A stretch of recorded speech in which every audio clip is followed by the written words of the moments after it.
WBEE HD2 and W239BF Rochester. The sports leader.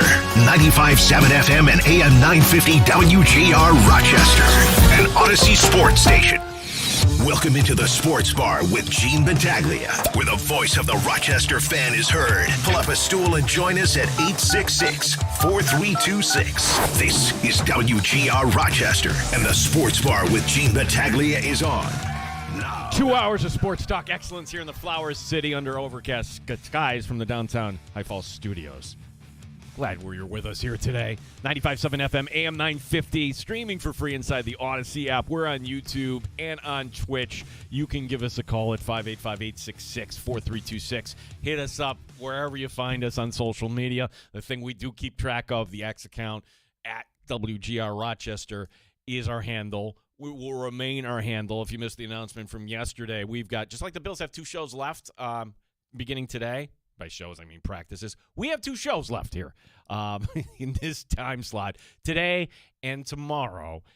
No, we're not going anywhere. We're going back to original home. That would be afternoons here on WGR Rochester, WROC-AM, and 95.7 FM, and streaming for free.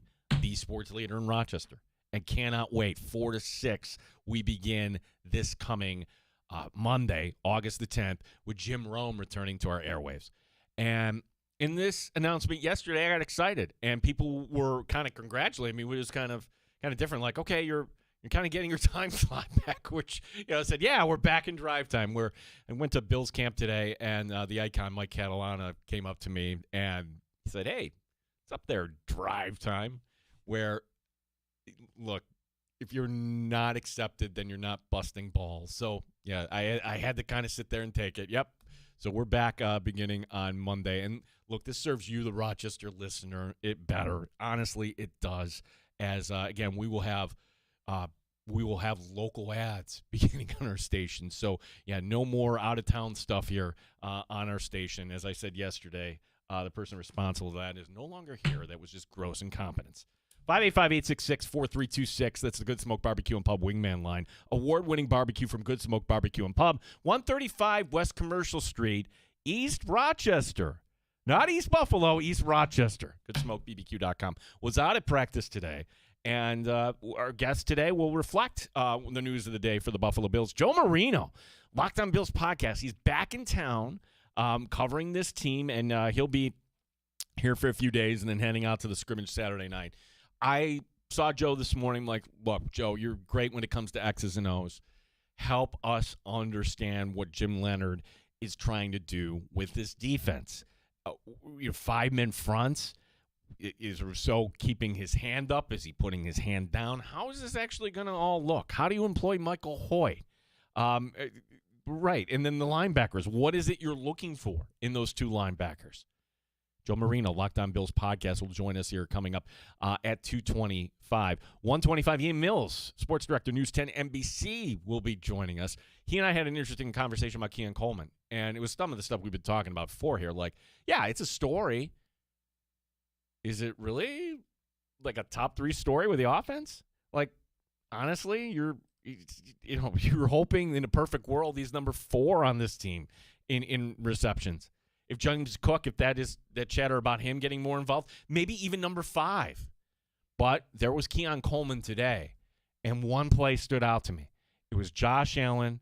It was throwing the deep out, and that's a tough pass for any quarterback, but not Josh Allen, right? He's got the arm strength. It's the back shoulder pass. In other words, right sideline, Keon Coleman, step, plant, bam, back shoulder, you're done. And David Igbinozen didn't have a chance on that.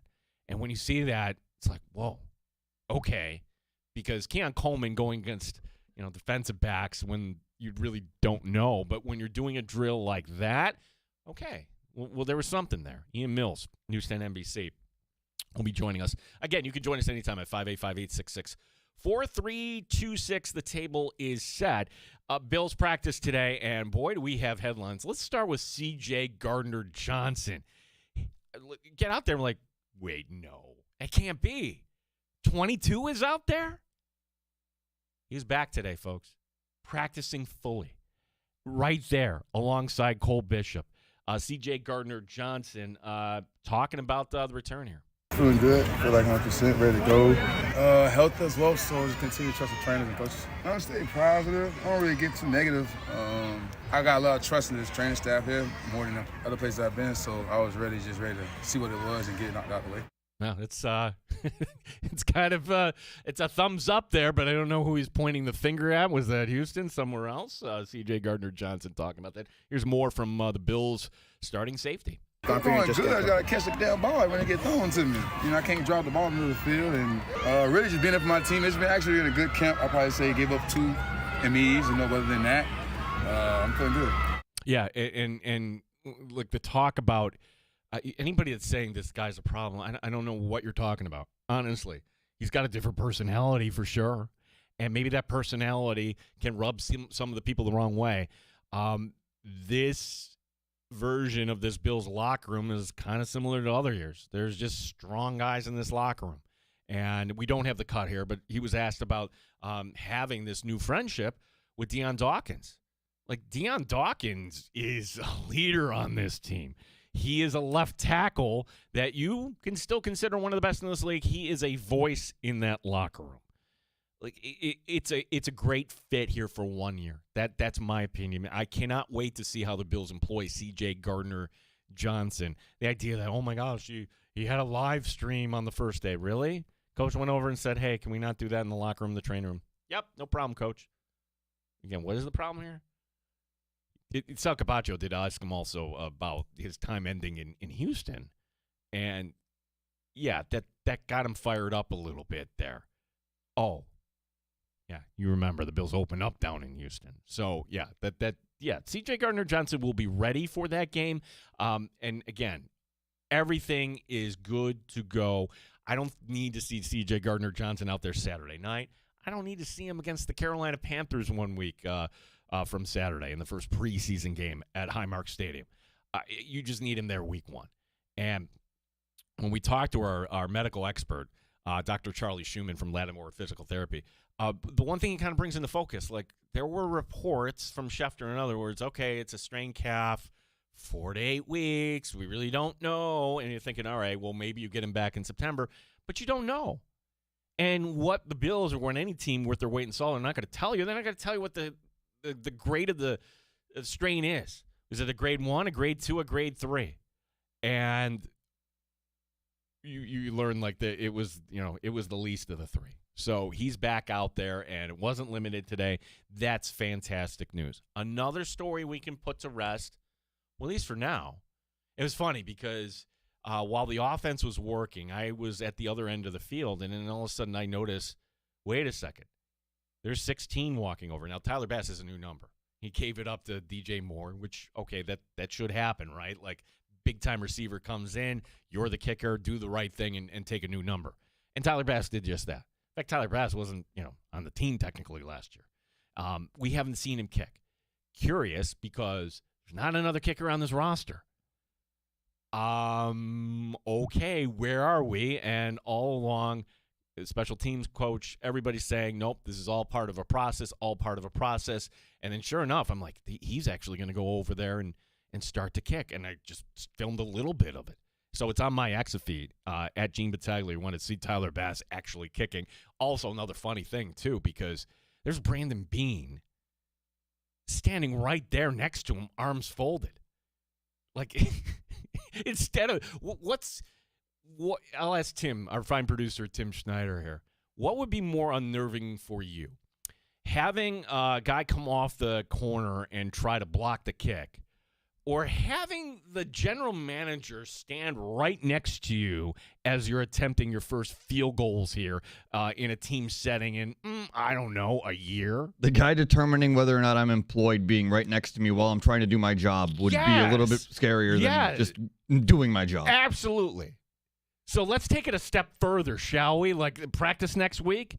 Let Brandon Beane's there. Let's put Terry Pagula there. Mr. Pagula, will you come over there and just kind of stare down Tyler Bass? I'm all for that.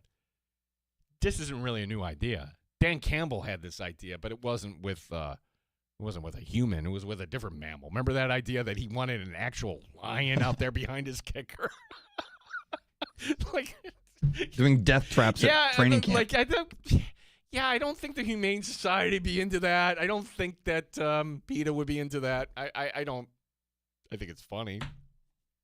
I think it would be unnerving to have a real lion, or pick a favorite team, your college team, the LSU Tigers. There's a tiger right next to you. Anyways, here is actually Tyler Bass in this cut today, talking about his return to kicking.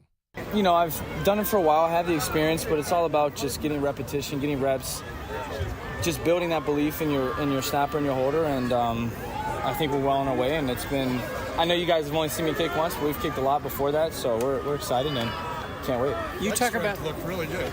Yeah, I mean, the body feels good. Again, a lot of work that I put in to get to this point, but we still got a lot more growing to do. And yeah. You talked about with Tommy. I mean, obviously he's moving. Yeah, it's good. I mean, both Mitch and Tommy are doing a great job. Reed is the best in the league, so he makes it easy. But they're both doing really well. You talked about belief. How about their belief in you? Yeah, You're the only kicker here. Yeah, it definitely, having belief in me that they have in me gives me confidence and more belief in myself. So Has that allowed you to go at the pace you feel you and your body was? Yeah, I think just the whole organization. I think Joe, I think Jeff, our coordinator, have done a great job of just integrating me at the right pace and just letting me be the best version of myself. And that's why I'm seeing a lot of growth. And yeah. Awesome. Thanks guys. Very much. Yeah, so there's Tyler Bass talking. I was hoping to sneak in a, hey, but you got Ray Davis here, right? And anybody remember that? Ray Davis kicking an extra point last year in a preseason game. Okay, so let's unpack this. Tyler Bass back there today. Some kicks good, some kicks not so good. Is it a real setting? No, but he's out there. We don't have to worry about this. Let's also not kid ourselves, too, that, he's the only kicker in camp. He's got the job. Nope, I don't think that's the way it works. Kickers are a dime a dozen. See Matt Prater. Matt Prater, I don't think has retired technically, and would it surprise me if Matt Prater ended up on some team here in 2026? No, it would not. Kickers are always on call. Tyler Bass has a dead cap figure this year of $2.5 million, which is actually it's only like a $500,000 difference. So you're not underwater if you have Tyler Bass on your roster. His job is not secure. He's got to go out there this preseason and nail the kicks. That's the bottom line, and today was step one in that process for getting this done. Also back at practice today, one Deion Walker. So Deion Walker was missed the last couple days. He has the elbow brace. He should be fine. And, talking with Dr. Charlie Schumann, it's one of those injuries that as a lineman, that can happen. So it doesn't seem to be anything significant. Practice today, it started out like, this is beautiful out here. I'm standing on the side, and the sun is out, and blue skies. It is perfect. It starts to get dark, and then it poured. It came down. So for those that went out today, this has been kind of the status quo here for camp this year. And, again, I have either covered a camp fully or partially, but I've been in the area covering parts or the whole thing at camp here now for 25 years, 25 seasons, 26 years. We had the 1 year off, right? This is going to be the camp that we're going to say, okay, this was the worst weather in terms of the amount of rain. Shortest camp ever, too, because worth saying again, tomorrow, and then that is it. And with the scrimmage being on Saturday night, if you got tickets for tomorrow, I would say don't be late. Get there a little early, because usually the MO is, okay, guys, get the work in, and then we are breaking camp. And we'll talk to Ian Mills about this. It seems like one of those things that we keep pointing to. We point to what's happening not at New Highmark Stadium, but what they're doing at Old Highmark. It's kind of sad. Seeing the whole thing get knocked down. We have so many memories there, right? And they are gone. Is it just going to be parking? No, we know the place has been rezoned. And if there is pressure to fill hotels or restaurants or whatever it is in Buffalo, because the Pagulas are there to make money. I'm projecting years down the road. Next year, we're fine. The year after that, we're fine. And enjoy it while it's here. I'll say there is something, too, that when you want to have dinner out with the guys, when you want to be in a different setting, it does help you when you are strangers with some other guys to go through a shared experience together, like training camp, because you know what? It is such a journey in NFL season, really any sports season, but think back to when your playing days, right? Like think back to the people you're closest with, your high school teammates, whatever it is. You can go back to Little League, whatever sport you played. Well, it really doesn't leave you in that regard when you get to this. You still care about these guys. You should care about the men next to you. And that is something that, look, Sean McDermott was on to. When Sean McDermott was here, I don't want to overlook the job that he did coming in and coming to a place that had the Rex Ryan culture. And we would point and laugh and say, oh, all this culture stuff. You know what? It kind of worked. Having Josh Allen show up certainly worked, but like everything else, yeah. And it's strong enough now. And the question is, will Joe Brady be able to take this team now to a different sort of level? It's hard to say. People will ask, what's different about this camp? What is compared? What are you noticing from Joe Brady? Okay, what the time is earlier by 1 hour? Everything else is pretty much the same. Same drills, music blaring, just get our work in and get off the field. What we'll notice is on game day. And when you look at that Bills schedule, is it a stretch or is it accurate to think that, my gosh, the Bills could be entering the month of November with a 500 record? When I lay it out that way to you, that makes you recoil, right? Well, I think the thing that this kind of pivots on, it's actually the opener. If you get the opener, Houston, then that will prove my thought completely wrong. If you don't, well, then you need to sweep the next three, pretty much. Like, I don't have them sweeping 3 games there at home. Those are all quality opponents. Playoff teams, Detroit wasn't, but right in that neighborhood. Detroit was 2 years ago. Detroit, Chargers, Patriots. You go to the Rams, the NFC favorite for the Super Bowl. And the Raiders, okay, you figure it's a layup, but every year the Bills kind of stub their toe.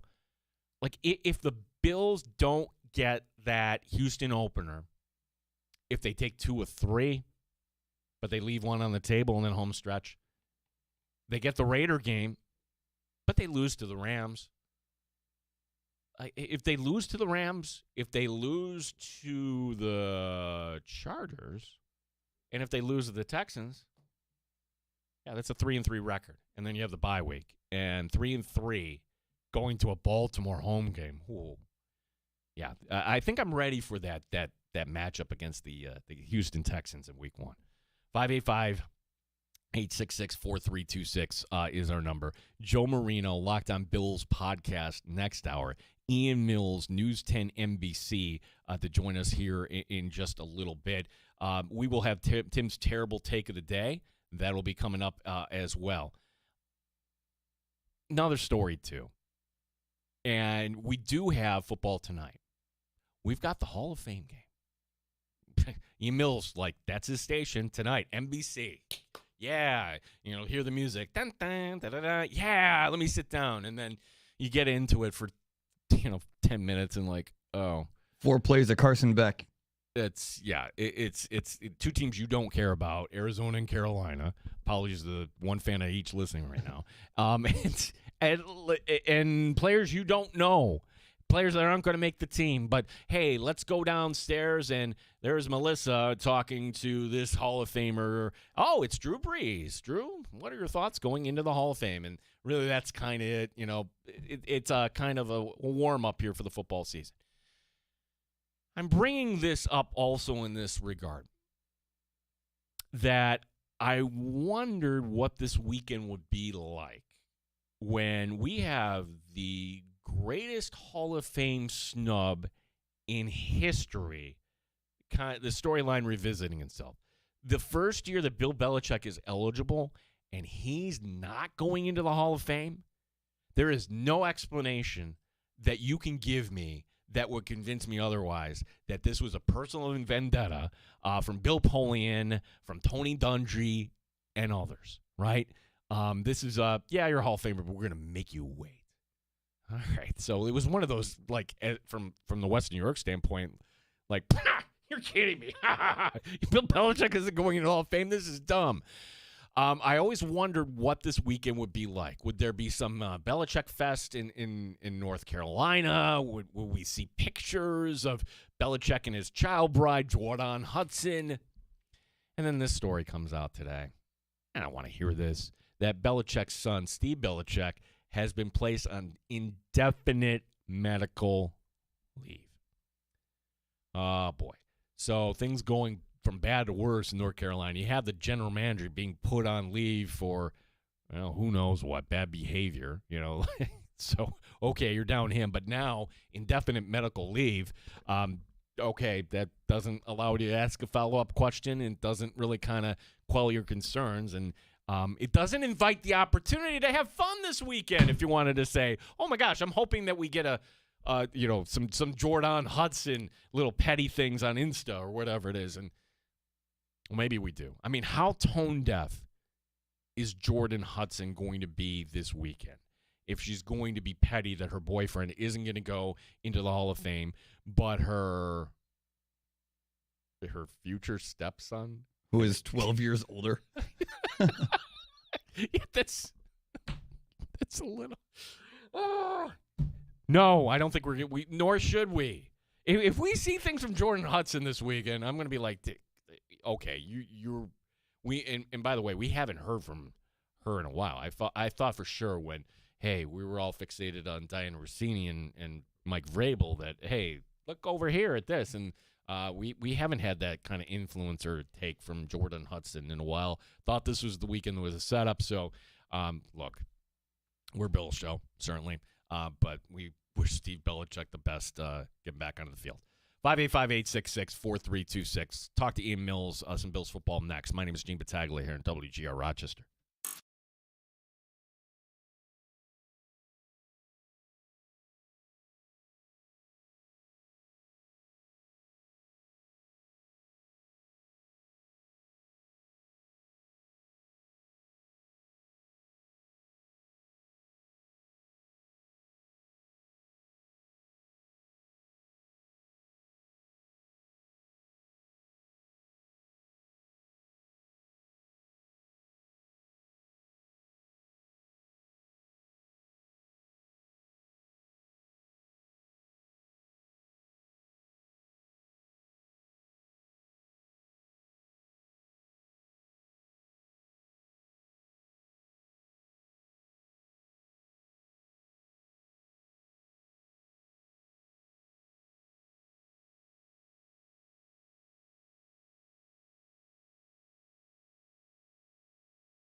GR Rochester Sports Update. C.J. Gardner-Johnson back on the field today for the Buffalo Bills, practicing fully. Gardner-Johnson. Good. Feel like 100% ready to go. Health as well, so just continue to trust the trainers and coaches. I stay positive. I don't really get too negative. I got a lot of trust in this training staff here, more than the other places I've been, so I was ready to see what it was and get it knocked out of the way.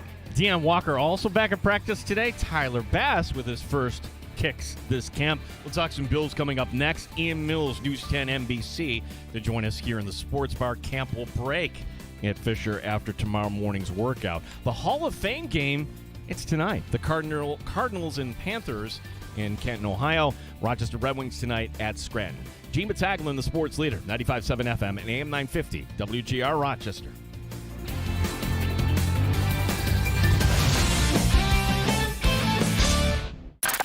Raising the bar on Rochester Sports Talk. You're in the Sports Bar with Gene Battaglia on the Sports Leader. 95.7 FM and AM 950 WGR, Rochester. Two good friends of the show, Matt Perino and Ryan Talbot. Matt Perino, who in football season you hear on Tuesdays, and Ryan Talbot, who we're going to have as our first guest in our new time slot coming up, 4 to 6 on Monday. They do the Shout podcast. They do a great job. And each year during camp, they go out locally here in the Flower City. I got to let everybody know they have a last-second venue change for tonight. So I'm not to confuse you, I'm not even going to mention the last place that they were scheduled to. They're going to be tonight at the Shamrock Inn in Henrietta. So I will be over there supporting them as well. I know Yacht Rock John said he'd be there as well. That Shout podcast tonight from 6 to 8. And if you ask nice, I'm sure Matt and Ryan would put you on the Shout podcast with them. That's the whole idea. Ian Mills, News 10 NBC, joining us here. Ian, appreciate this. As we mentioned in the update, football is back. But quickly, this Bills team leaving St. John Fisher tomorrow. You had a story on your station. Are we worried about the future of camp here at Fisher? Ian, how are you today? I'm doing well, Gene. Thanks for having me on. And to answer your question, no, you should not be worried. That was initially my fear, too. And when they announced the schedule, going from 14 days and 10 practices a year ago to 10 days and 7 practices this year, a lot of fans were very worried for good reason, just because if you look across the NFL, there's only 5 teams that still travel for training camp that will go to, the likes of St. John Fisher. I think the Steelers go to a place called St. Vincent. Like Kansas City, the Chiefs go to a tiny school as well, similar to the way the Bills do. But I spoke with Pete Gwelly, Bills COO, former News 10 NBC intern, by the way. I spoke with him, and he said, do not worry. He said fans should not worry. He said just because there's 7 open practices this year doesn't mean there won't be more next year. A lot of it has to do with the workflow. Like the Bills have a new coach. And the way Joe Brady wants to approach that week before their first game, the week before they play the Panthers, he wants to kind of treat it like it's a real game week, so to speak. And instead of, hey, we're going to be in St. John Fisher on Thursday and then play on Saturday, he wants to have that whole week in Buffalo or in Orchard Park because it's a new stadium. I wouldn't worry about it. Talking to Pete Gwelly, which I love just hearing from him because he was very honest. Obviously, he's a Rochester guy, Aquinas graduate. He basically told me, he's like, look, we need Rochester. Like, Rochester is an incredibly important market for us, which we all know that, but it's easy to forget now that, like, they're a national brand, right? They're, like, one of the biggest brands in sports because of Josh Allen. But 15 years ago, they were one of the smallest brands, right, in the NFL. So I'm glad that they are staying. It sounds like they have that, they have that contract extension through 2028 to remain. I would be surprised if they don't do another extension after that to just keep this train going at St. John Fisher. 25 years since they've 25 iterations of camp at Fisher this year. Yeah. So 2000 was the first year. Of course, I missed the COVID year, and a year after that, I want to say. I believe so. Yeah. Yeah. When you add it all up, it's been a great run. And if the Bills are going to go anywhere off-site, it's only going to be here. I can't, like, people are, well, will they go up to Canada? Will they go to Penn State? I don't know of another setup that offers everything the team would possibly want. I mean, it's just it is the, other than I got to get to the bottom of this. Like, why did they take out the track, and why is there asphalt around that? That does. I had to see it for myself today, Ian. Hopefully, they correct that for next year. I would think so. It's one I was sort of asking myself that same question. For those who haven't had a chance to look at practice, like right off the end zone, yeah, there's this asphalt, and I think the reason it's been so highlighted this year is because of how rainy it's been. Like you've seen guys like catch the ball and then sort of toe tap on the end zone, and then they're kind of walking like a penguin so they don't fall over. And thankfully, there hasn't been any injuries that way, but. They've tried to take some precautions with, like, I know people aren't allowed in that sort of half circle now, as opposed to, we used to be able to kind of camp out there. So, yeah, it's definitely interesting. That's something we'll have to fix. But, one of the things that I spoke to Gwelly about was Pete Gwelly, the Bill COO, when doing this story. He said, look, like a lot of the things that you're looking at now haven't, they haven't been here, or they haven't been here long, or they weren't here before the Bills came here. So, maybe that's something they fix for next year. I would certainly hope so. I think it's maybe just an oversight, and I'm a little surprised that they haven't somehow found like a quick fix for it this camp. Ian Mills, News 10 NBC, joining us here. We got out to practice. I'm like, wait a second, that's 22?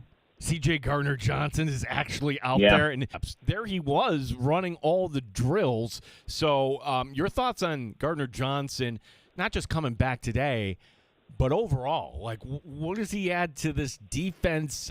Should we temper our expectations? To me, it's a player that I'm really excited to see how this is all going to come together. Right. Yeah, I was incredibly surprised when I saw him when I walked out to practice today. I was like, wait, is that C.J. Gardner-Johnson? Like, is that, what's going on here? It was 5 days ago he was he was carted off the practice field with what's being called a calf sprain. Now he's back, and as you mentioned, like he actually was full go. I think what you can expect from C.J. Gardner-Johnson is another like veteran leader who is going to be like a rah-rah guy. Now, Deion Dawkins said that C.J. Gardner-Johnson is a teammate that like allows him to be himself. He said he's a guy who I can just be myself around, and that's big, right? For a guy like Deion Dawkins who's been around for a decade and who is himself. Saying that about C.J. Gardner-Johnson, praising him as a leader is really good this early on. Now, I do expect him to start opposite Cole Bishop, at safety. And I think what that does is it raises the floor for the Buffalo Bills. Last year, Jordan Poyer was starting for how much of the season? A guy who they signed at the end of training camp or right after training camp. It was I think it was after the last preseason game is when they signed Jordan Poyer and then Jordan Phillips. And I think at the time signing Jordan Poyer was like, okay, he's going to sort of be like a camp body type beat. And then Taylor Rapp goes down, and then Jordan Poyer is basically playing for them the entire season. He gets hurt in the playoffs, and everyone's kind of looking around like, what now, what now? My point of saying all this is like C.J. Gardner-Johnson isn't a guy that had a foot in retirement. I mean, he's a guy who certainly struggled last season to stay on the field, not because of injuries, just because it seems like, he even talked about it today. He didn't love his time in Houston, but enjoyed his stay with the Bears after the fact. So he's a guy that is established. He's going to actually come in and be able to play opposite Cole Bishop. If you remember, Darnell Savage played one snap last year, and it cost them the Bills their season. So to me, it's just that ability to raise the floor, to start a guy who actually is starting caliber in that Bills secondary. Jim Leonard had nothing but positive things about him. So I think he shocked me just from the aspect of we kind of know who he is in terms of a personality. He's outspoken. He's interesting. He's a fun guy to listen to, but he's been incredibly, he's played well. And even after the injury, coming back in this short amount of time is a really good sign, I think. Yeah. Ian, in terms of camp battles, we really don't have, man, it's a sign of a good team, right? We kind of know, okay, left guard, sure, Alec Anderson has to go out there and show that, hey, this is my position. What about the linebacker next to Terrell Bernard? I'm saying Terrell Bernard is healthy and everything is looking good. He was a team captain last year. Hard for me to imagine that they're not going to plug him in there. But what about Williams and Caleb Elam's, or how would you size that up at this point? Right now, it looks like it's Caleb Lorms or position to lose at this rate. Just the way that he's been spoken about. And I think a lot of it comes down to, it's kind of hard to gauge now just because Dorian Williams was hurt for pretty much the entire OTA portion for minicamp. So Caleb Lorms was getting those snaps, right? He was getting all these reps that Dorian Williams didn't get. So at this rate, I would lean Caleb Lorms, or he's physical, he's long, he's big. Like we had it the other day where he hits Dalton Kincaid late, so to speak, and then that kind of sparks one of the scuffles that we had on Tuesday. So he likes the contact. Jim Leonard has spoke highly about him, similar to the way I talked about C.J. Gardner-Johnson, and Caleb Lorms seems to love working with Jim Leonard as well. Now, Dorian Williams, it's kind of interesting. Like you almost forget about him, not in a bad way, but he's played a lot of snaps. He's played a lot of snaps in the NFL. You know, obviously kind of backing up Matt Milano the last couple of years, and Matt Milano is a guy who's gotten hurt a lot. So, you know, if they're going straight off of experience, I wouldn't be shocked if Dorian Williams gets some play. But as it stands right now, I would lean Caleb Lorms but a lot of that has to do with just Dorian Williams' late start to the season so far. Yeah, we have football coming up here, just around the corner. Coming up a week from Saturday, the first preseason game for the Bills, as you mentioned. Buffalo hosting Carolina. What do we need to see out of Keon Coleman? Or is there anything that will sway our opinion whatsoever this preseason? Do we have to get into the regular season? What should be a realistic expectation? Will he in fact make the team? You had some interesting thoughts talking with you earlier this morning. Your thoughts on Keon Coleman here and his status in Buffalo? Yeah, no, we spoke about this in person earlier today, Gene. But yeah, my thing with Keon Coleman is we are not going to get any answers from him until the middle of the season. Like he could have 2 one-handed catches against the Panthers next week, and it wouldn't mean anything. I wouldn't sway my opinion on him one little bit. Keon Coleman is entering year 3, and my guess, just looking at the depth chart right now, looking at the Bills roster, I think his ceiling is the 3rd most targets, probably 4th most targets on the team. I would imagine DJ Moore, Khalil Shakir, and if Dalton Kincaid is healthy, those 3 guys will all get more targets than him. And you could probably potentially argue that Josh Palmer and maybe James Cook will as well.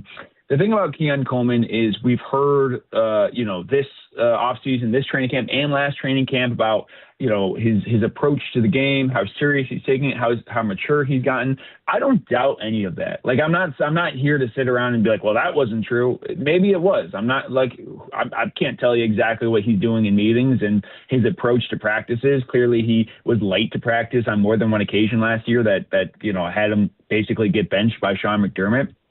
I'm not saying he's not more mature, but if you actually talk from a skill standpoint, right now, Keon Coleman, we're not going to learn anything during the preseason. We're not going to learn anything from training camp about him. It's going to come down to, okay, can he be a contributor? Is Josh Allen going to trust him on Sundays? My thing with Keon Coleman as a player is he's this type of guy who is great at what you would call 50-50 balls. Now, I'm not telling anyone anything they don't already know, but that's what he is. He's the contested catch guy. He wants to be more than that. And I think Joe Brady even said, hey, we want to make Keon more than just a guy who's going to go up and catch it. But as it stands, that's what we know Keon Coleman as. And that's why he was playing so well against the Baltimore Ravens. And because the Bills were down by 16 in the 4th quarter of that game, and they don't care about turning the ball over when you're down 16. But if you're up by a touchdown or it's a tie game, you want to protect the ball a little bit. So you're not really going for those 50-50 contested balls. So Keon Coleman, with me, right now, he had a couple really nice plays today. I will give Keon Coleman that. Like, he had a couple plays today. He had this back shoulder fade that Josh slotted in over Davison Igbinosun, which is really good. He found kind of on a hitch corner type thing. He kind of found an open spot in the zone at one point today. He was exactly wide open. Now, he also dropped a ball when he was wide open today. So it looks like he's developing his route tree and to that extent, which is a good thing. It seems like something he's prided himself on. But again, there's only so much talking about Keon Coleman at this point because it's going to come down to, hey, can he perform on Sundays? And secondly, as I mentioned, like I don't know what the ceiling is for him. I don't think he's going to get more play than Moore, Shakir, or Kincaid, and maybe even Palmer at this rate. Yeah, like if you go back this time last year, like Keon Coleman was doing all the right stuff. He looked great at Fisher, under the sun, everything looked great. This is how I'm setting up this question because, hey, you know who looks really great? DJ Moore. He looks fantastic out there. He brings a different element. It's hard to argue the point against, all right, in the time Josh Allen's been in Buffalo, okay, if we're assuming Steph Diggs is the best receiver, is DJ Moore the second best receiver that Josh Allen has thrown to? And I think a lot of people would say, yeah. Okay, now that all being said, how do we explain last year he's coming off career lows in targets, receptions, 682 yards, and that wasn't some stiff. That was Caleb Williams throwing. That was a playoff team in Chicago. So how do we kind of balance the two here? The promise of DJ Moore versus, all right, what did we actually see last year from him? Right. It's a really good point, and I think when they initially made the trade, that was the concern was, hey, what's up with that? Like he's coming off a career low at age, what was he, 28 last season? I think the answer is sort of the Bears did this pseudo everybody, everybody eats mentality to an extent. Their leading receiver last season was Colson Loveland. He had 40 more yards, 40 to 50 more yards than DJ Moore. Like DJ Moore, in theory, was their best wide receiver a season ago. But he wasn't. It was Ben Johnson's first year as the Bears head coach. It was Ben Johnson's first year as an offensive play caller for the Bears. So, and DJ Moore, it wasn't, so to speak, his guy. Now, I'm not sitting here and being like, oh, there was beef between DJ Moore and Ben Johnson. There wasn't. But I agree to your point. Like, okay, temper expectations. In 2023, he had 1,300 yards. I don't expect that out of DJ Moore. He also had 136 targets 3 years ago. His targets, if you look at it, he had 136 in 2023, 140 in 2024, and then Ben Johnson takes over in 2025, and he has 85. I don't think it was necessarily the fact that like DJ Moore got anywhere. Certainly he wasn't injured last year. I guess he played hurt, if you will, a couple times, but he played in 17 games. So to me, it was more of the way the Bears were operating. They have Colson Loveland, as I mentioned, Rome Odunze, Luther Burden, like Cole Kmet. Like they got weapons similar to the Bills. Like I don't know that there's like exactly an absolute number one weapon for the Bills outside of James Cook. So, to an extent, it's not that far off, although I think the Bears have a better weapons room, so to speak. But yeah, it's just I think it was more about scheme, and I think it was more about the Bears situation. As I said, I don't expect him to go 1,300, but even if he has 800 yards, even if he has 900 yards, that's a huge get for the Buffalo Bills.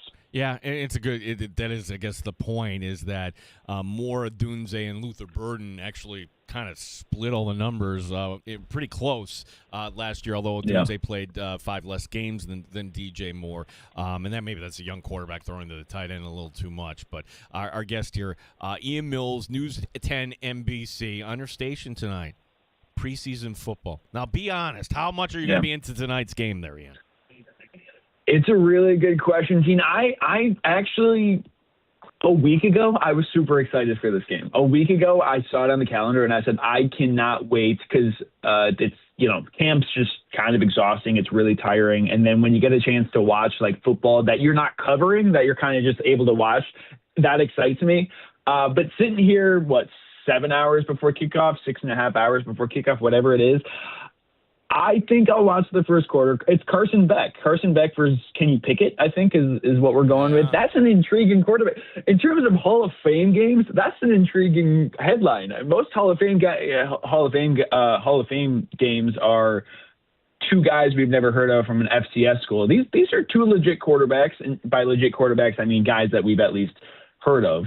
I saw an interesting tidbit. I heard an interesting tidbit that so Carson Beck threw the last pass, I believe, in the college football season, right? And he could, in theory, throw the first pass of the NFL season. Now, that depends on how you see the preseason, but that's kind of cool. I'll watch it, I guess. Yeah, I mean, hey, it's back. What can we check out on News 10 NBC tonight this weekend from your staff there, Ian? Yeah, absolutely. So tonight we'll hear from Tyler Bass. As you mentioned, Gene, he kicked for the first time this camp. First time literally in, I think, a year that we've seen him kick a ball, maybe even longer than that. CJ Gardner-Johnson, as we alluded to, we'll hear a lot from him.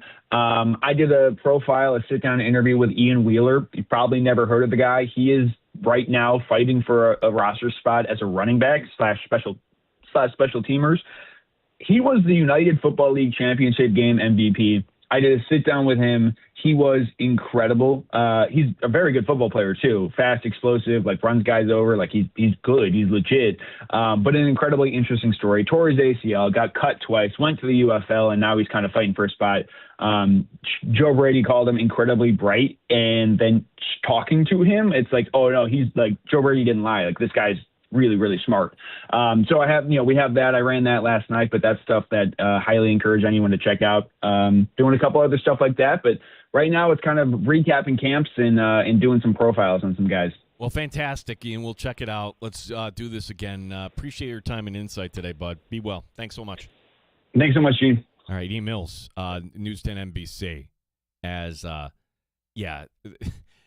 When we get to next week, Wheeler, there will be some player you never heard of that will put up really good stats against players that will not be on the Carolina Panthers coming up in 3 weeks that will be kind of tricked into. So Wheeler might be that guy. Like, that would be the guy like, oh, my gosh, he ran for 70 yards, had 2 touchdowns. How could he not make the Buffalo Bills? It is worth noting, too. Like, I do think there should be something more than just Frank Gore Jr. kind of in reserve. Like, you have James Cook, and you have Ray Davis, and you have Ty Johnson. But, like, what after that? And for a playoff game, you had to, plug in Frank Gore Jr. because Ty Johnson had the ankle injury that he suffered in the Jets, which that kind of, you trace things back, like, why was Ty Johnson in that Week 18 game against the Jets? Was it contract related? What, it was they were feeding him the ball purposely, and then he was not available in the postseason. 585-866-4326. You can hit us up on X as well, at WGR Rochester's Jack did, punter competition. You know what? Maybe we'll get to, that at some point. Anthony read in. Okay, so if you're going to 4 to 6, who's on 1 to 3? That's a good question. The answer is I'm not sure. That will be WGR Buffalo we will be picking up from 6 a.m. to 3 p.m. If you just missed it, show lineup changes here coming up on Monday, where our show, The Sports Bar, goes back to afternoon drive from 4 to 6. Jim Rome is back on the air in Rochester from 3 until 4. 585-866-4326. Joe Marino from the Locked On Bills podcast. He will be joining us. We have the Mets and Guardians right now, top of the third. Foreshadowing something happening this weekend in baseball. Something I've never seen on a major league level. We'll get to that here coming up.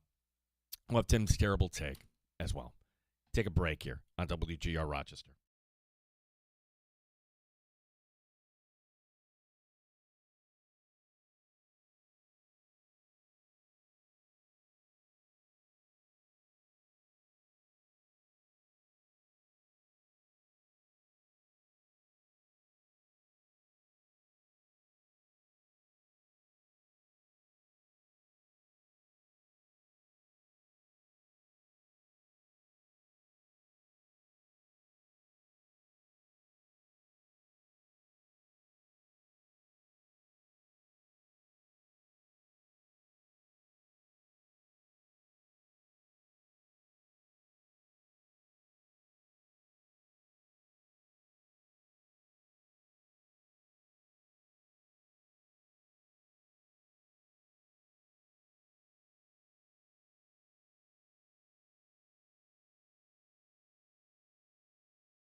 the employer.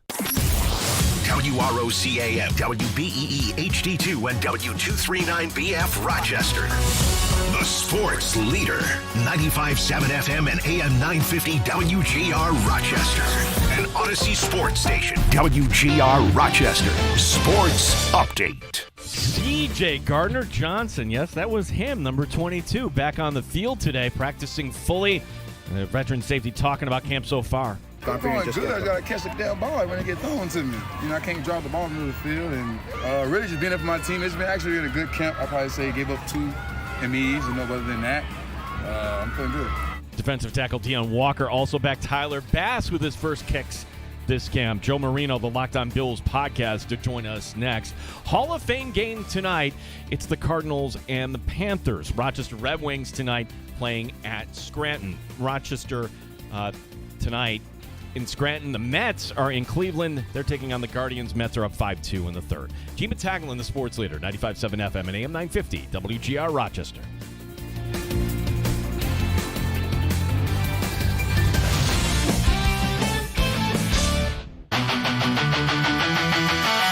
Pull up a chair, stay for a while. You're in the sports bar on WGR. Grab a drink, hang your coke, get sports talk. Live from Western New York. It's a master show. 9 times better than your typical host. 9 times. Gene and Tim have takes much hotter than most. No one cares when you're out. Sabres, Bills, Americans, Red Wings, and Nighthawks. Sports bar for Rochester Sports Talk. Hour number 2. Thank you for joining us here. Gene Battaglin with you from the High Falls Studios in downtown Rochester. As, yes, we have the Bills in town for one more day. Actually, by this time tomorrow, it's less than 24 hours. Don't kid yourself. They pack up, and then they're going right down the throughway. It was short this year. Was it sweet? We'll figure this out with Joe Marino, Locked On Bills podcast. He's in town. Saw him this morning at practice. He'll join us by phone here coming up in just a little bit as we'll get his thoughts on this new look defense for the Buffalo Bills and how all these pieces will come together. What should be our expectation with the defense? Like how long? I mean, they're all paid professionals, but is it going to take some time here to gel? Joe Marino, Locked On Bills podcast. Again, to highlight, we had news today. Did not expect to see CJ Gardner-Johnson, well, much less back in preseason, much less in the Buffalo portion of camp, much less, hey, tomorrow or today, there he was. And it wasn't babying him in. It was full go. He was out there for all the drills, and that was good to see. And this is why we invite on Charlie Schumann, who is with Lattimore Physical Therapy. He played at Penn State. He is a doctor now. And what he explained to us is like, look, things we don't know. We don't know the level, the grade of the strain. Is it grade 1, grade 2, or grade 3? Well, it ended up working out. And that's all good. And the idea now we can start to think about, all right, what does Gardner-Johnson look like paired up with Cole Bishop? Gardner-Johnson also talking today about how he's not really looking forward to, or he is. He's looking forward to going down to Houston and how that ended with the Houston Texans and how they kind of painted him, a picture of him. Well, he's got an opportunity to help his team coming up week 1. So if you missed our conversation with Ian Mills, by all means, the Odyssey app, that is the way to go. For today and tomorrow, we're on the air 1 to 3 locally. Don't want to also bury this lead, is that we are moving. We are going back to afternoon drive 4 to 6 here beginning Monday, August the 10th. So make a note of it. And a lot of people have reached out to me on social media. If you have my cell phone, I'm grateful for everybody that listens to this show and makes us part of your day talking Rochester sports here on our station. And certainly this is, the number one story, Bills camp being at St. John Fisher University. So, again, Monday, make note of it. If you're tuning into the Sports Bar 1 to 3, no, we won't be there Monday. We're going to be back 4 to 6.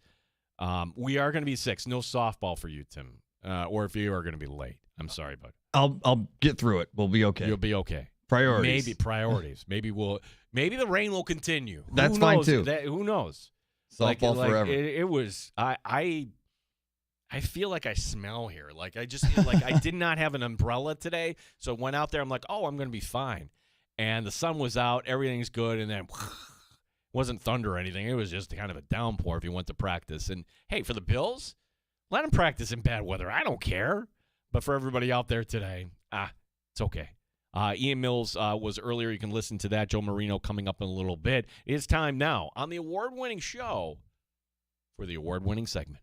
It's now time for Terrible Time Timmy's Terrible Take of the Day on WGR Rochester.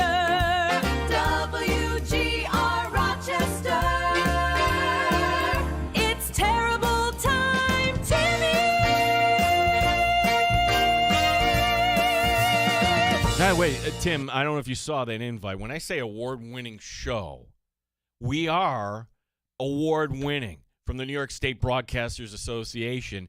And since I'm not used to these things, did you know they put on a luncheon? I had no idea. And then we get to go up there and accept our award. Did you get that, or are you going? I learned that today, and yes, I will be there. Okay, you will be there, but you can't show up you're wearing a Plates t-shirt and a Browns hat. Yeah. We got to, no, we can't be showing up in Bonaventure gear. You've got 6 weeks to dress me. No, you've got to like go to Marshall's or something. Or go to Goodwill. I don't like. You've got to have some sort of collar on and not sneakers. Do you own anything that would be a formal event? Yeah, I own nice clothes. I just don't wear them because I don't have to. Okay, this is going to be nice. We're getting an honor. For that, I will. Yes. You can dress me. We can do a dress Tim segment at some point in the next 6 weeks. Yeah, that's So Pizza Dude got the invite. Danger, of course, as he is the program director, but at the time he was part of that award. And, gosh, Max, who I haven't seen in a while. It'd be great to catch up with Max. He's going to be there, too. So, again, we are getting our award, again, for our camp coverage last year. They got around to giving that award coming up this summer. Timmy, what do you got for us today? Speaking of football, we've seen this before. It's gone viral where people send in their Madden resume to become an offensive coordinator. We can make this real now because a team that you've never, ever cared about on the football field has made themselves culturally relevant the last couple of days. Over 21 million views on this tweet where you get to become, for one game, one series, the offensive coordinator for the Akron Zips football team in their home opener against Robert Morris. They are offering, with the purchase of season tickets, the opportunity to join a raffle where you become the Zips OC with the head coach, because they're not just going to let you run a fake punt on first down, but with a little bit of actual coaching notoriety, you get to become the OC, design the opening drive with the head coach. And man, I think that if that goes well, it kind of sets a precedent for other teams to do this. But if it goes poorly, I guess you just never do it again. But if it goes well, this guy's going to want another opportunity. All right, so time out. You're of course it's going to go well because you're playing Robert Morris. You're playing That's true. Legitimately, you're playing a subdivision team. Yeah. So we don't really keep tabs, but MAC team against really not a 1A team, so to speak. I think it's an embarrassment, quite honestly. Like this is a day and age where, hey, do you want to win or do you want to get more views? This is like influencer type crap. Okay, we're the Akron Zips and we're gonna have this contest for someone to call plays. I would be furious if I'm a player on that team, somebody else. I'm also kind of embarrassed for Joe Moorhead. Joe Moorhead, who's Joe Moorhead? Joe Moorhead was the coach at Fordham. Did a great job turning that program around and then parlayed that to being the OC at Penn State. And he did a great job there. He landed a head coaching job in the SEC. That didn't work out, and now you got to hit the reboot button. Okay, you're starting at Akron. How did he sign off on this? At this point, I think coming from a school like Fordham and St. Bonaventure, I'm surprised with your take on this because in the NIL era, small schools don't really matter anymore. So you have to become notable in other ways. And I think that this is, at least at minimum, it's giving them attention and putting a spotlight on the university that maybe a guy that didn't ever think about going to Akron will now consider going to Akron. Well, again, it's only because it's Robert Morris. And if you're Robert Morris, aren't you kind of like offended? If I'm Robert Morris, I want to pick that. I want to open the drive with a turnover and end this gimmick. Right. Like that's the that is the play. We've got some other audio today to get to here. First off, well, this was I can't tell if this is real or if this is a troll. So, you remember Brian Kelly, former LSU. I'm happy to be a Tiger, whatever. My family. Brian Kelly leaving Notre Dame to go to LSU and get the paycheck. I have no respect for Brian Kelly. But Brian Kelly going on a podcast, and he's picking the Notre Dame schedule. If you're not familiar with Notre Dame, their schedule, well, I'll just cut to the chase. They finish up the season at Syracuse, so that's good. As they should every once in a while, right? They're Notre Dame is a scheduling partner with the ACC, not a member of the conference, but they got to fill out dates, and that's how Notre Dame ends up in places like the formerly known as Carrier Dome. This is Brian Kelly finishing his pick. Here's his pick against Syracuse. I've been there. It is a difficult place to play, especially in November. The snow has already hit. Notre Dame will win the game, and they'll go undefeated. All right. Because who can forget that game where, Notre Dame, with that lake effect coming in, they were able to drive down the field, kept it on the ground, and grind it out a win in the snow. Is he serious? Is he serious? I hope not. That has to be a troll. Maybe it's a troll from, oh, my gosh, we're going there in November, and it's going to be cold outside, and we're going to go inside. I mean, some people think like that, I suppose. I'm going to say that I'm going with the ding button. That's a troll. That is Brian Kelly purposely putting that as a troll. He cannot be that dumb. This guy in this soundbite, and we had to do the double check because this day and age of AI, somebody can't say something like this. The level of stupidity coming out of this. So, Purdue. What do we think of Purdue athletics? Okay, well, hey, they had a really good men's basketball program. Maybe they'll be back. Football, But hey, Drew Brees is going to the Hall of Fame. So yes, we have some traditions here at Purdue. We have the big drum, right? We play in the Big Ten. Sure, Purdue athletics. We may not be great at football, but okay, we're Purdue. That's my impression of Purdue, right? So they have a new AD. His name is Tommy McClellan. This is from his introductory press conference today. Every recruit, every current student athlete will hear this message repeatedly. We are here to win championships. If you don't want to win championships, go to Indiana. Should we tell him? What? What? Wait. If you don't want to win championships, go to Indiana? The reigning, defending. I know. I think most of our listeners know that, Tim. I think they know, too. Hey, if you can be the AD and not know. How could you do that? Or did he just go off script? I think he goes off script. The punchline should be, then you go to Northwestern. Like that would be that's the punchline. Except no, you're in Indiana. And you know what? When we talk about the state of Indiana, okay, name me the best college programs in Indiana. Go. Notre Dame. Ding, ding, ding, ding, ding, ding, ding. Hey, how about the defending national champions? Ding, ding, ding, ding, ding. And then we get to number 3, Purdue. If you had to ask 10 people on the street, wait, where is Purdue located? I don't know. Is that Kentucky? No, it's in Indiana. Like, for the AD to say that, he's going off script or he is incompetent. Like, if I'm Indiana, I'm playing that on a loop. With the national championship trophy. Look that up real quick. Does Indiana play Purdue this year? Because if I'm Cignetti, I am just rolling up the score. Oh, wait, we're up to 60 already and it's halftime? It is their season finale, November 28th. So 73-0, here we go. Yes, because Indiana, by that point, maybe they have a loss or two on the resume, but they want to make sure that we're getting into the playoff mow right over them.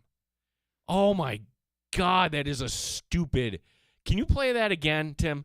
So, again, Purdue AD Tommy McClellan trying to crack a joke here when talking about this is the standard stuff. Hey, you come to Purdue, our new level, our new standard is to win championships. Okay, just leave it at that. Don't go off script, buddy. Every recruit, every current student athlete will hear this message repeatedly. We are here to win championships. If you don't want to win championships, go to Indiana. Okay, so imagine you are in the Hoosier athletic department and you're on their social media team right now. How do you attack this? You know what I do the first call? I call Kurt Zignetti's office, and I'd say, Coach, how do you want to handle this? Because, honestly, that's comical. How could you not know? You're an athletic director. You're not just representing the football team. You're representing your school. You're representing your alums. That guy should be fired now. Fire that guy now because he's not coming back from that. Like, you are the third best program. This is who you are in Indiana. So your best case scenario, you know what? Enjoy the past, hit the big drum, and maybe once in a while your men's basketball team can get a 7-footer, all right? And then back their way in.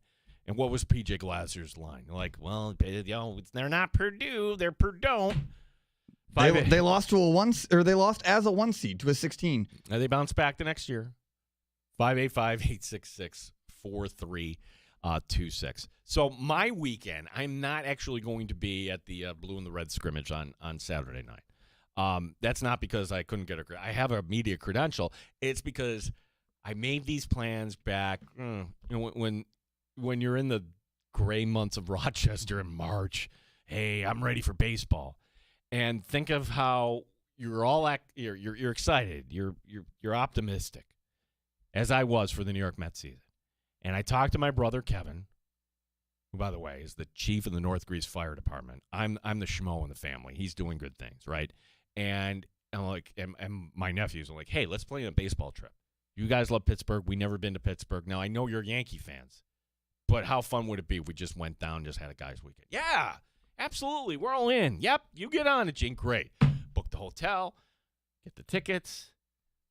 Yeah, Mets and Pirates doesn't look that attractive to my brother or my nephew. So this guy trip ends up being now a trip of two, which I'm totally fine with. My son and I, we're going to have a great time. We got great seats. Sitting in the front row, right? Like in the outfield. No Skeens on Sunday. I'm fine with it. Like, life is short. The Mets suck. The Pirates, I'm going there because I've never been to this ballpark. And if anybody has any advice for me, it's a beauty. I'm by all means, hit me up on social media where I should go. And again, my son is 20, so we can't be hitting any bars. Well, we could, I guess, but you're not serving. You get my idea. We're not going out all night. So places to eat, things to do. Plan is drive down early Saturday, walk around the city, and then go. I'm really looking forward to this. I'm also looking forward to this too. That I can see the future here, Tim. I can see the future. Now, I'm going to assume that Jeffrey Yan does not pitch in this game today. Mets and Guardians, for what it's worth, the Mets are up right now 5-2, right? So it's kind of sort of a quasi-getaway day. I would assume the Mets are busing to Pittsburgh right after this game. I would think that would be kind of the way it should go, is they'll be playing there tomorrow night. You're not flying from Cleveland to Pittsburgh, right? That's, 3 hours? Not even. So Jeffrey Yan is a pitcher that maybe you're familiar with because he became kind of a sensation when he strikes out a batter in the minor leagues. He does this little jump up the air, off the ground, several inches, 2 feet in the air. Like, yeah, I just struck this batter out. Think of it this way. Like, years ago, Mike Foligno from the Sabres, and I am dating myself, right? Like, I remember Mike Foligno as a kid. He wore a different helmet, number one, and when Mike Foligno scored, he would jump up in the air, high as he could go on the skates. That was a celebration, right?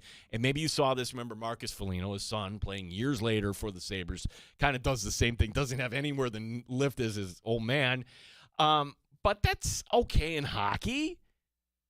In baseball, we have all sorts of unwritten rules. And I thought for sure that when Jeffrey Young made his major league debut last night, he's not going to do this. He's not going to do this. And then he struck out Cleveland's Angel Martinez. And he did it. He looks like a fool doing this. I cannot defend this guy. And Cleveland didn't do anything about it. But what happens at some point? Here's what happens. Let's say it's Pittsburgh. Let's say Spencer Horwitz. Pick your favorite Pirate, right? Somebody goes yard on Jeffrey Young. Does that player, when he gets to home plate, as he's crossing home plate, jump up high into the air with both arms and says, yeah, and then lands on home plate? And then are the Mets then obligated then to come out of the dugout? Okay, the answer to that is yes and no. Yes, if the pitcher can have a celebration like that, so too can the batter. No, I'm not backing up any rookie that's doing this stuff. You're on your own there, kid. I'm excited for it. When somebody takes him deep, that's sign me up. Right. Or does this happen a different way where Angel Martinez, and I'm familiar with Pirates baseball, but I'm not familiar so much that I would know who's the biggest hothead in that lineup. Like, every team has a hothead, right? For your team, it might be Jose Martinez, right? I don't know the answer to that.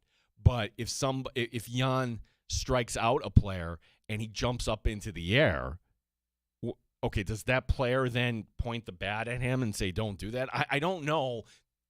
Tim, it's going to lead to something. You can't be, and this is the irony, right? We all want our players to be more vocal and active and fired up. And then when they do, here I am saying, don't do that. I hope you get to experience it live in person on Sunday. I Saturday night too. I'll be there for 2. There you go. Then the probability maximizes. That does not make me a bad Bills observer. I had this planned out way before they announced the date of the blue and the red scrimmage. Let's talk Bills football. Joe Marino, Locked On Bills podcast, to join us next here on WGR Rochester.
million. WGR Rochester Sports Update. How about this? CJ Gardner-Johnson back on the field practicing fully for the Bills today. Feeling good. Feel like 100%, ready to go. Health as well, so just continue to trust the trainers and coaches. I stay positive. I don't really get too negative. I got a lot of trust in this training staff here, more than the other places I've been, so I was ready to see what it was and get it knocked out of the way. Also back at work, Deion Walker, Tyler Bass with his first kicks this camp. We'll talk Bills football next. Joe Marino, the Locked On Bills podcast, to join us. We have football tonight. It's the Hall of Fame game, the Cardinals and the Panthers in Kenton, Ohio. Rochester Red Wings tonight playing at Scranton. Majors right now, the Mets leading the Guardians there in the fifth. 5-2 is the score. Reds up on the Athletics 5-3 in the sixth. Angels up on the Orioles 3-1 in the sixth. Gene Battaglia, the sports leader, WGR Rochester. Top shelf sports talk. You're hanging out in the sports bar with Gene Battaglia on the sports leader, 95.7 FM and AM 950 WGR Rochester. We welcome back here to the sports bar. We welcome back to town Joe Marino from the Locked On Bills podcast. I feel like I'm kind of like an ambassador for our town, Joe, so I want to apologize for the rain personally. I didn't mean to rain on you yesterday. We might get it more tomorrow. Joe, how are you? Thanks. Welcome back to town, buddy.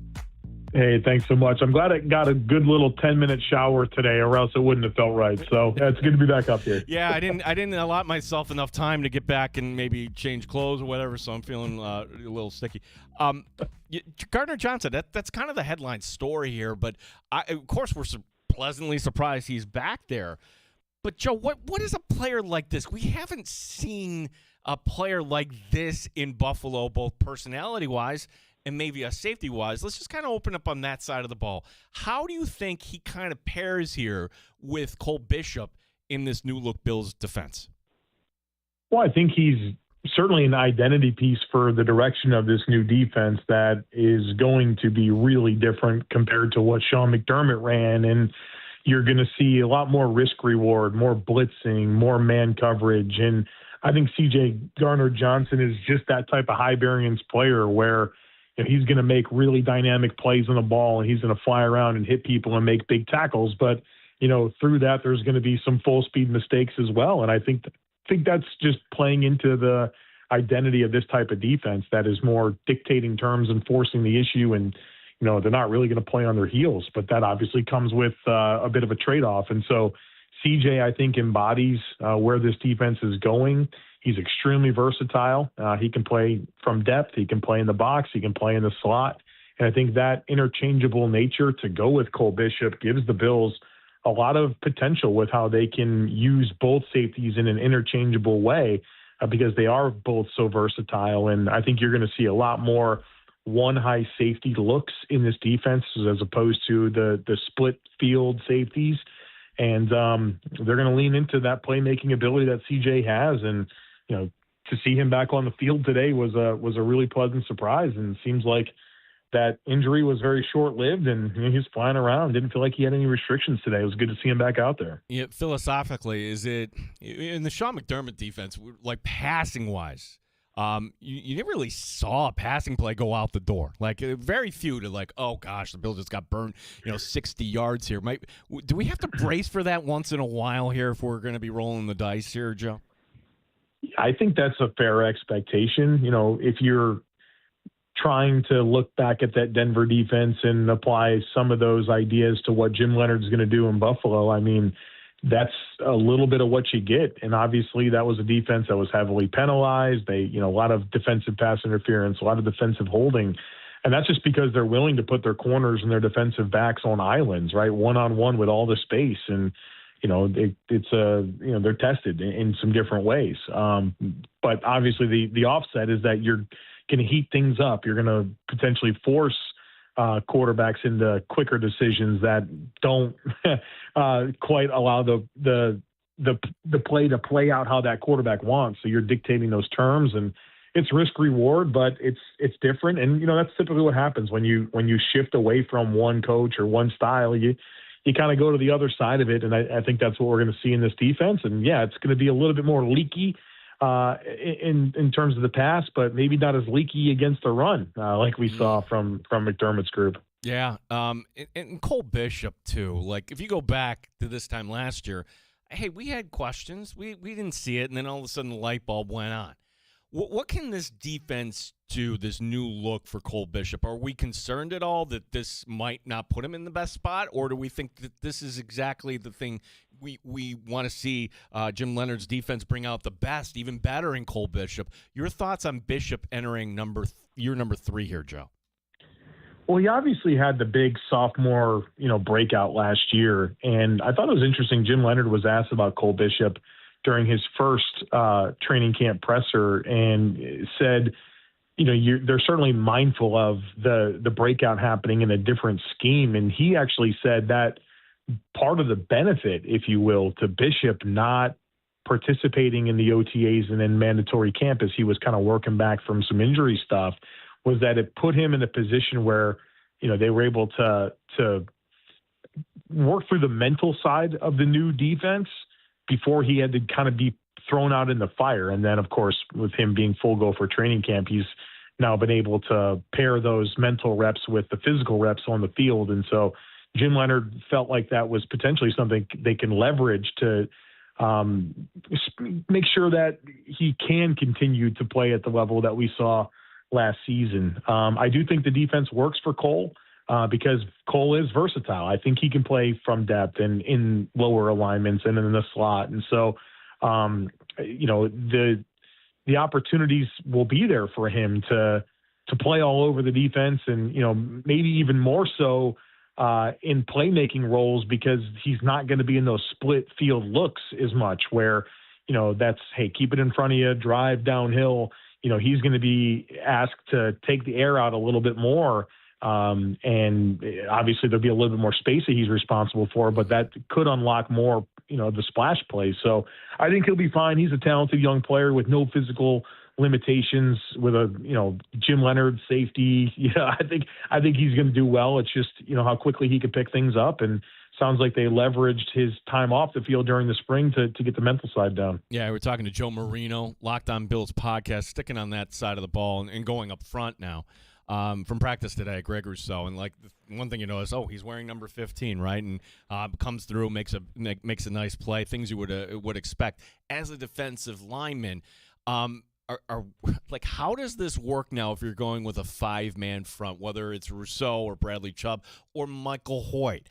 Are those guys really designed to play out in space? How does that all kind of work here with the defensive line here, Joe?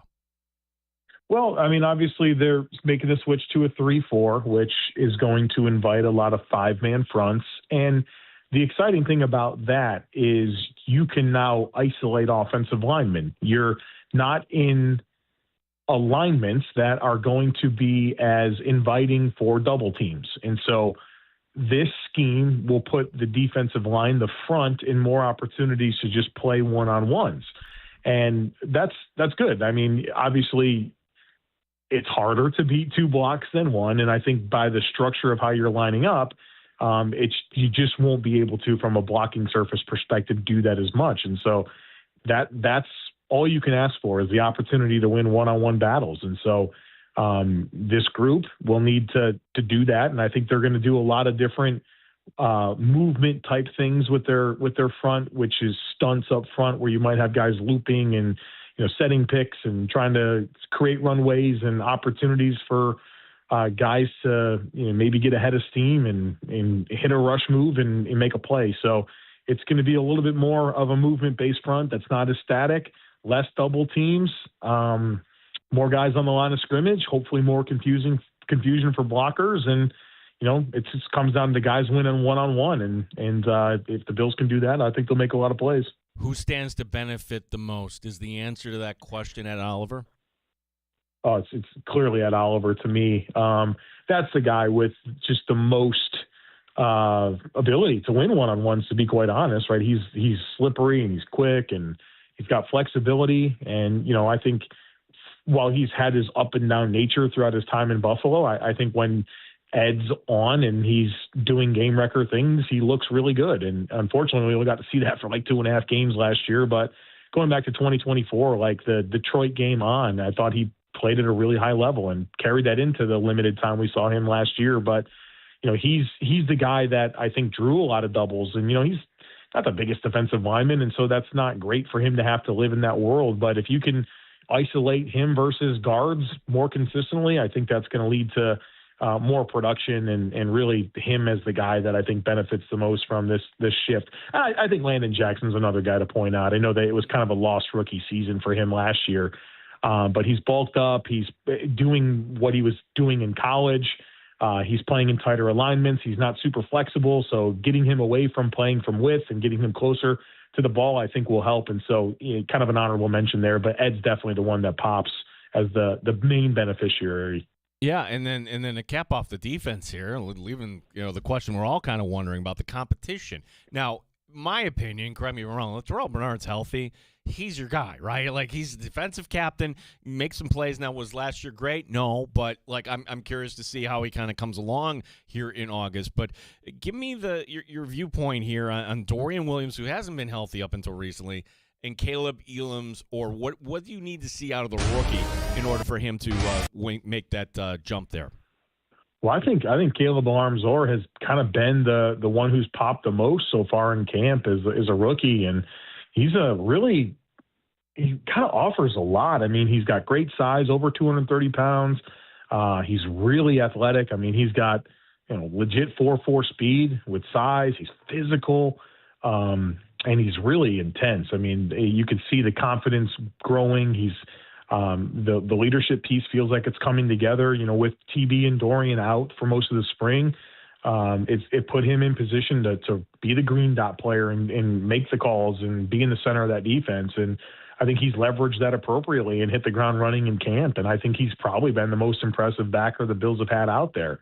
Jim Leonard today talked about it and said, look, there'll be roles for all three guys. But obviously there's going to be a primary pair. And I think you make a good point on Terrell Bernard. Like, when he's on, he's a pretty good player.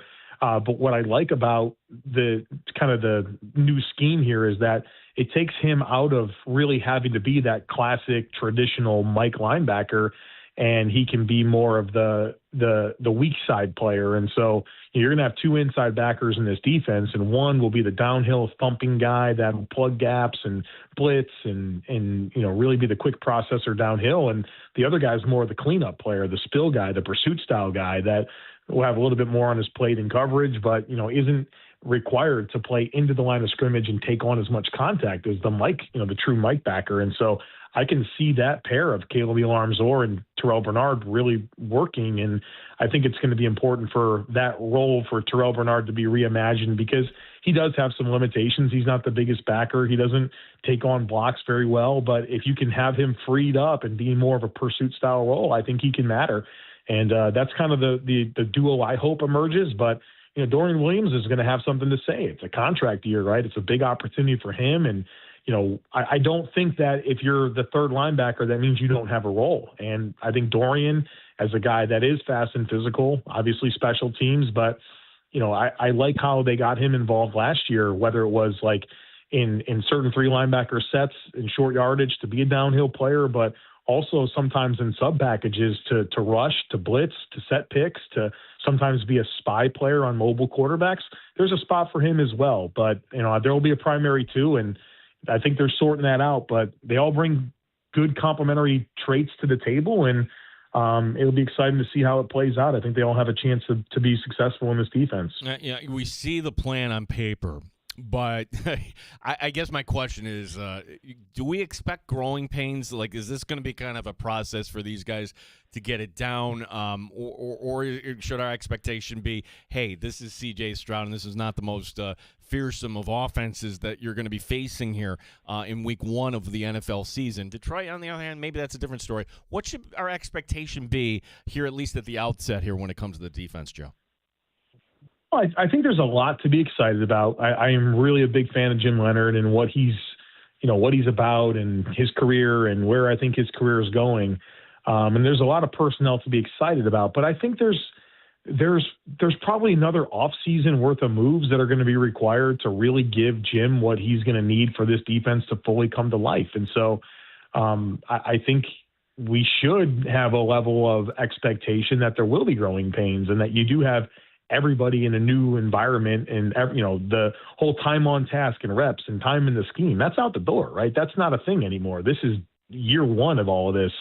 Even for guys that have been around, it's year one in this defense. And so I think that comes with a reasonable expectation for there to be some growing pains along the way. But as the season moves along, you want to see the unit kind of come together and hit its stride and figure out its identity. And, as there's another opportunity to add to the mix that really brings Jim's vision to life, I think it'll continue to ascend. But yeah, I think it would be crazy to think that right off the bat, this is a dominant defense, but I think it's kind of angling that way. And I think they needed to make some changes with the identity of the defense. And hopefully Jim Leonard's the guy that can get it all together for the Bills. Now, on the other side of the ball, yes, this is still Joe Brady's offense. He's still going to have his fingerprints on this. This is Joe Brady's, what was that? Maybe it was his second game as OC. It's a loss you recall to the Eagles. And, one of those, oh, my gosh, if you make a play here or there, maybe you don't lose. There's a play in this game where wide open on the sideline is James Cook, and he can't pull it in. Now, I'm not going to say the Bills would win that game if he does, but it just kind of illustrates to me, all right, there's a play where they schemed him up wide open. And there's been some talk of maybe using him more in the passing game. Now that Joe Brady is now the chief decision maker here in the Buffalo Bills, could we see more James Cook? Would that be a wise thing in the passing game, Joe? I think we can count on it. And really, there's several reasons. First of all, the Bills have three good receiving backs.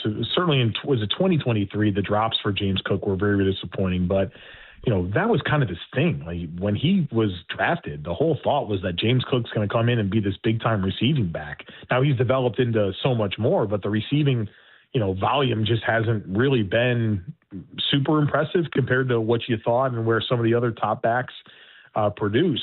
But he's got the skill set. And what really, it's not just him. Ty Johnson, Ray Davis, those are other good receiving backs as well. But when I think about, you mentioned Joe Brady, it's his full show here.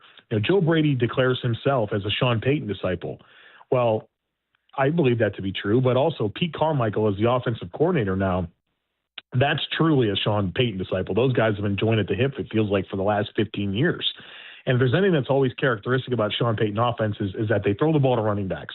I mean, think about the history with the Saints and Reggie Bush and Darren Sproles. It's Alvin Kamara, right? It's a huge part of what that offense always is. And even last year with the Broncos, they throw the ball to running backs. And so the Bills have the pass catching talent at running back. They have the coaching with the pedigree of throwing the ball to running backs. I think we can see this group produce with a lot of volume. Maybe James Cook will certainly get his piece of the pie, but I think all three can factor into this passing offense. If you would like more Bills content, may we suggest the Locked On Bills podcast hosted by Joe Marino? And folks who are not familiar with it, Joe, what can they expect?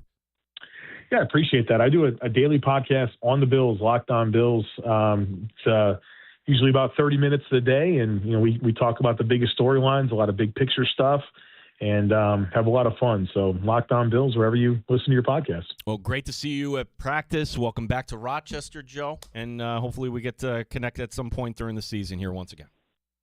All right, thanks so much for having me. I appreciate it very much. Thanks. Joe Marino, Locked On Bills podcast. Final thought coming up next. My name is Gene Battaglia here, WGR Rochester.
Sports Talk in the Flower City.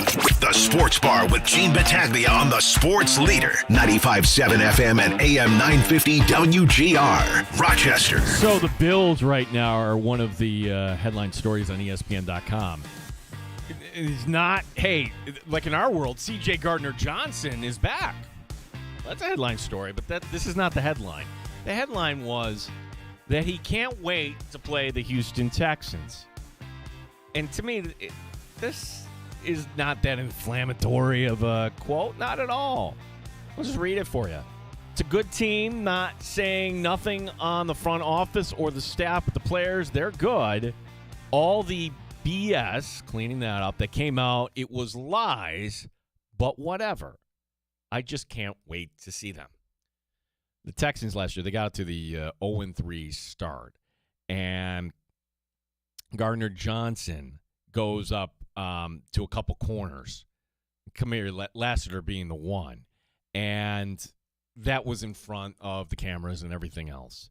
And rather than just call a timeout, not literal timeout, but just, hey, let's just let this cool off. After the game, Gardner-Johnson was cut.